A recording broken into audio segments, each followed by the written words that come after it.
Nabuo na ang Criminal Code Committee ng Department of Justice o DOJ, ang unang bahagi ng Criminal Code of the Philippines.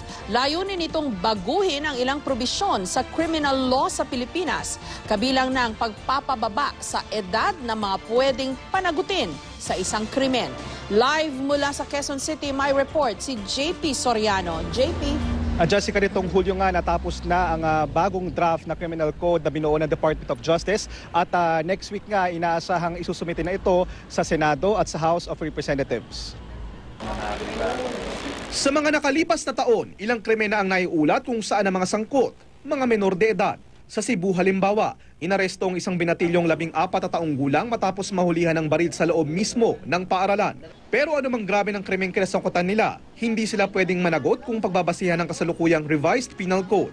Sa ilalim kasi ng Juvenile Justice Act, 15 taong gulang ang pinakabatang pwedeng managot o yung edad ng criminal liability.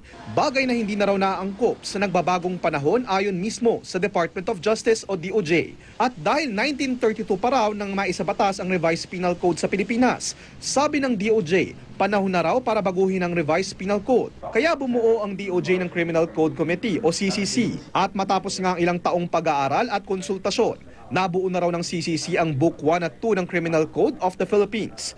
Isa raw sa mababago ayon sa DOJ ay ang mas mababang edad ng criminal liability mula 15 taong gulang sa 13 taon lamang.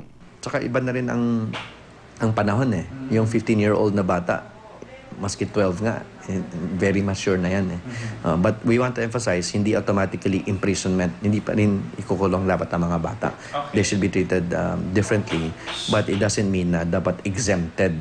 Isa ang Institute of Government and Law Reform ng UP Law sa mga grupong nag-aaral para sa panukalang criminal code. May mga studies na nagsasabi na yung mga criminal syndicates, ginagamit nila yung mga minor precisely because they know na ang mga minors ay ligtas sa parusa.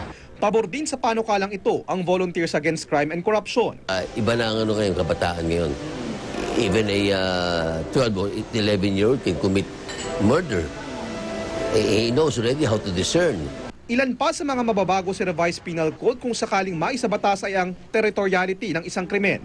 Sa kasalukuyang batas kasi ang isang krimen sakop lang ng Penal Code kapag ginawa o nangyari sa Pilipinas.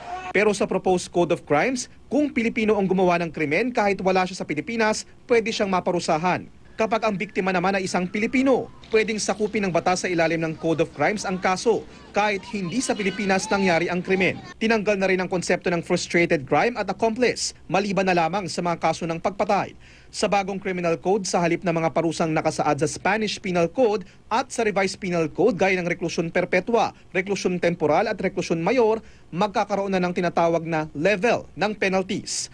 Gagawin nating modernized, scientific na. So yung penalties na ang hirap intindihin, ang hirap pati yung judges naguguluhan, maging level 1, 2, 3, 4, 5 na lang siya. Pinakamalala yung level 5, pinakamagaan yung level 1. Tatanggalin na rin daw ang mga kasong concubinage at adultery at gagawin na lang isang uri ng kaso ang mga ito na may patas na parusa.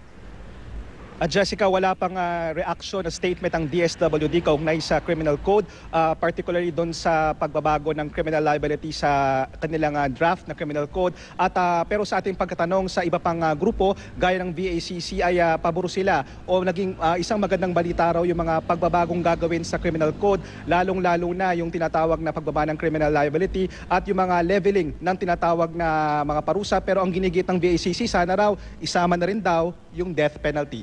Jessica? So JP, ngayon, 15 anyos, pagka yung batang gumawa ng krimen ay 15 anyos, lusot siya. Pero gagawing 13 years old na lang, 13 anyos na, pwede nang makulong yung bata. Tama, Jessica, kasi sa umiiral na Juvenile Act ay nakalagay doon ang criminal liability ay 15 years old. Anything na below than that ay hindi nga pwedeng itunuturing na kahit siya ay masangkot sa anumang krimen ay hindi siya pwedeng kasuhan ng anything for that matter, no?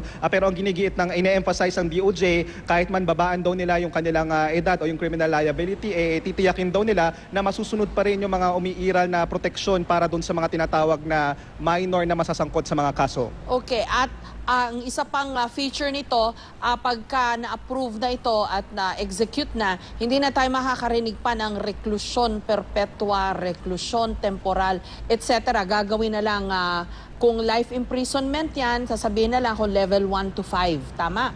Tama, Jessica, level 1 to 5 plus life imprisonment. Pero bawat level may kaukulang parusa. Mas very clear daw to kasi ang sinasabi nagiging problema, sabi ng mga abogadong nakausap natin, dahil dun sa mga reklusyon perpetua, minsan daw binabalikan pa nila yung mga old Spanish terms. Ultimo daw mga hukom, minsan nagkakalituhan kapag sa court hearing at lalong-lalo na hindi ito maintindihan ng mga pangkaraniwang tao.